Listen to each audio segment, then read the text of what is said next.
and welcome to I Talk to Ghosts, the podcast that appreciates tricks as well as treats.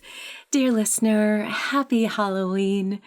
I've decided as a special spooky treat, I would launch this episode one day earlier than normal so that it would haunt your ears perfectly this Samhain night. Thank you for sharing this time with me. I do have a few treats for you because on Halloween, no one likes to be caught without anything planned. So if you thought this year you would just stay in, well, light some candles. I have a few activities and spells specifically recommended to be performed on Halloween.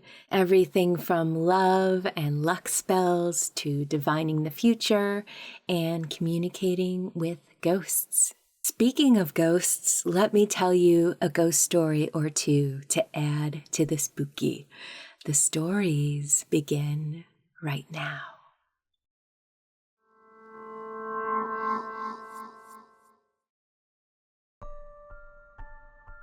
It was Halloween night, and I was 8 years old, preparing to go trick-or-treating with a group of neighborhood kids. I was going with my friend Jenny, her friends Haley and Allie, and Jenny's older brother who would be supervising us. Just as we were about to leave, Jenny's mom announced that she had a few rules for us that must be followed. We must be home by 9 p.m., do not talk to strangers, and wherever we go, do not go down Captain Ellis Lane. Why can't we go down Captain Ellis Lane? I asked her mother, to which the reply was, "That's the rule. Now have fun." No further explanation. I knew where that road was because I had driven past it in the car with my mother multiple times, but never gone down it. All I knew was that it was desolate and dark and had an old abandoned farm a little ways down that road. After a passing thought of, oh, that street is a bit dark and poorly lit, that must be it, I put it out of my mind and left with my friends, ready to enjoy the evening. We trick-or-treated down several other streets and had gathered a lot of candy. People loved my costume and I had a great night. I was ready to head home and mentioned to my friend's brother that we should start heading back. My friends, of course, had other plans. On the way home, we stopped right in front of Captain Ellis Lane.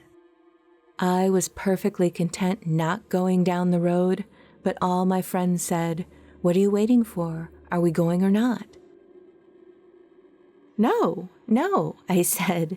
Didn't you hear what Jenny's mom said? We're not supposed to go down this road. It was too late. They had already descended into the darkness, leaving me behind, and I ran ahead to catch up. I looked down the street, and from the view from the main road, it was completely unlit and looked abandoned, in complete contrast to the other streets in the area which were well lit and densely populated. I heard a rattling of a flag against a flagpole, but could not tell where the sound was coming from, and the bristling of the wind through the trees. All I could see was this one house immediately to my right, an old house that looked like a farmhouse at what appeared to be the end of the street, and a large fenced-off plot of land to the right far ahead. The left side of the street was dense with trees. It felt like I was walking down a road in the middle of nowhere, and something was lurking in the shadows, waiting to jump out. I didn't like it one bit. I could barely make out that in the distance, there was a small white shed. All of a sudden, Jenny shouted, 1, 2, 3, I'll race you to the shed. Let's go. And I immediately protested. I insisted that we were trespassing, that the farm likely belonged to one of the houses we had just passed. I didn't want to get in trouble. And I'm not gonna lie, I was scared. But I also knew I would be left behind in the dark to fend for myself if I didn't take off running towards that shed. Just as we prepared to venture down that spooky road, With my heart racing and pounding out of my chest, I heard the creaking of a door and a hard thud as it shut. We all froze and stared at one another, trying to figure out where the sound had come from. Allie said it must have been from the shed. The door was probably not firmly secured and had blown shut in the wind, she said, an explanation I was prepared to accept, but did not truly believe it. That shed was so far in the distance I could barely see it, just a vague outline. I was ready to turn and run back, but they began walking ahead of me on the gravel road. Now slowly walking and trying to listen for sounds of activity. As we walked, I felt the distinct sensation that someone was following us. There were 5 of us, but whomever was walking furthest back said they could hear footsteps immediately behind them. But when we stopped, they stopped with us, and when we turned around, there was no one there. As we approached the shed, I heard the rustling of leaves and footsteps in the woods. These were not the sounds of an animal. They sounded like human footsteps. I was not even thinking of the paranormal right now. I feared we were being followed by a living person, and I was terrified. Haley shouted out that she swore she saw a shadow dart in front of the shed and then disappear. I didn't see anything, but also I was too nervous to think. We quietly approached it. I was on high alert for any movement. Haley, the bravest of us, walked up to one of the shed windows and began to peer inside. It was too dark to see anything. She took out her flashlight and began to look inside. For a few seconds, she looked around and all seemed normal. All of a sudden, she let out a loud, terrified scream, dropped her entire bucket of candy, and ran away from us through the field and back to the road. She was stuttering as she tried to tell us what she saw, and none of us understood what she was trying to say since she was so far away now. She was shaking profusely and practically in tears, and begged us to run back to her and go back home. I could tell she was genuinely scared. Lights began to turn on in the few of the nearby houses and voices could be heard. Haley's scream must have caught their attention. We quickly picked up our belongings, dashed back to the street as quietly as possible, and headed back to the main road. No one saw us as we fled as fast as we could down the dark street. When we got back to the house, Haley confessed what she saw. She said that she was looking in the shed, and at first she only saw gardening tools and empty crates, but then she saw a child. Not a normal child, but a small boy with gaping, bloody holes where the eyes were supposed to be, a bony, skeleton-like, emaciated frame, and the most disgusting, rotting teeth she had ever seen, smiling in a sinister smile, walking towards the window. We all froze, terrified by the thought, but we all promised that no matter what we did, we would keep it secret from Jenny's mom that we disobeyed her rule. To this day, I don't know if she really saw the image of the child in the window or if she was playing a prank on us. But recently, I drove down the road during daylight and noticed that the shed was no longer there. I learned that Jenny's mother had almost purchased a home on that street, but had decided against it because she preferred the street they ended up living on. And she too had found the abandoned farm area to be creepy and off-putting, and didn't want us there because it was poorly lit. If only she knew what Haley actually saw that night.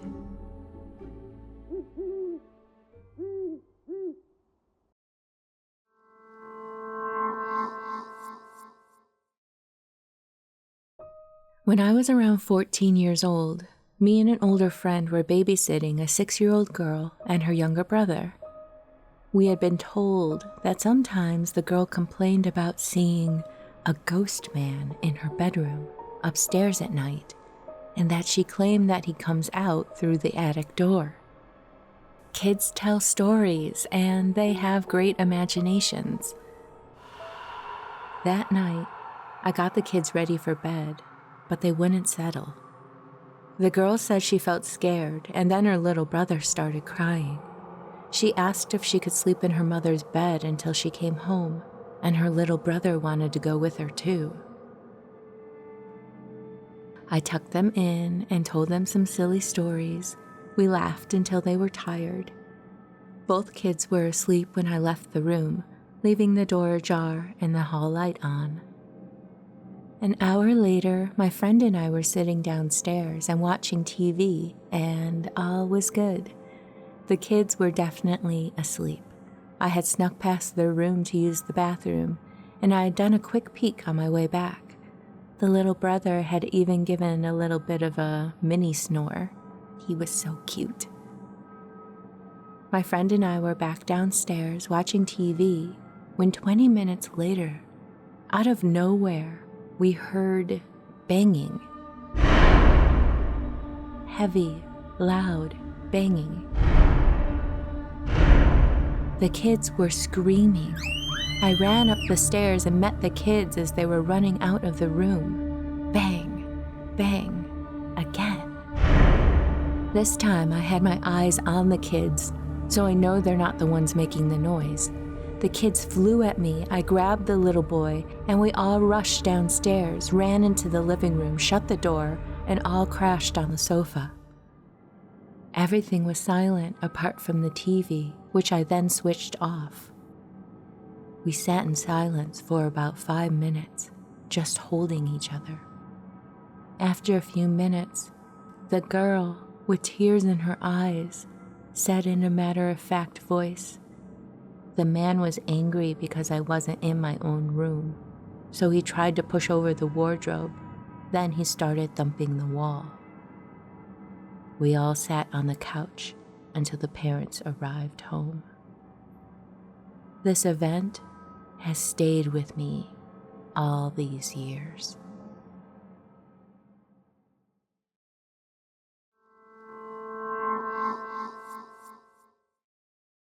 This story was submitted by Debbie. Debbie, thank you so much for sharing your experience. I was a hospice nurse, and my job required me to travel and visit other people's homes during their final days. I got a death call late one night, and my nurse's aide and I rushed to go find the patient's home in a little town about an hour away. While driving, we got lost.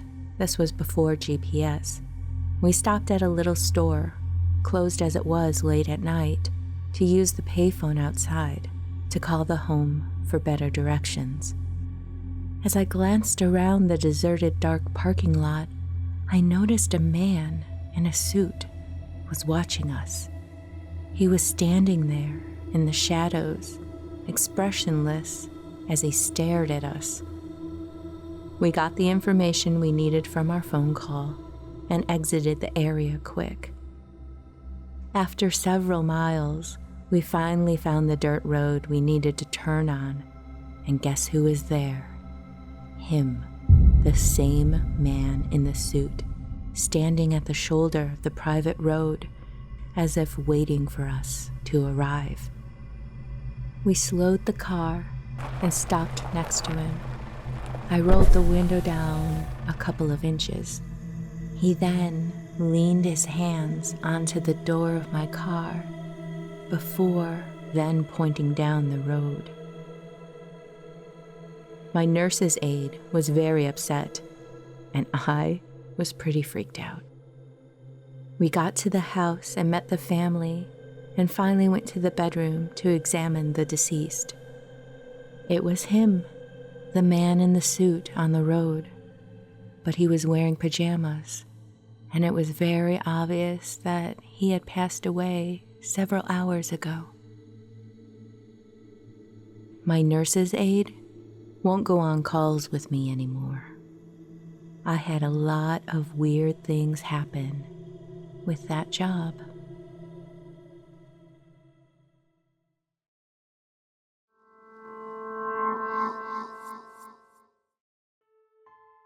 Listen to I Talk to Ghosts for an atmospheric chill and to never feel alone, knowing the spirits are always around you. The autumn months are the perfect time to share and recommend this podcast to your ghoulish friends. Thank you for supporting the podcast and sharing the spooky.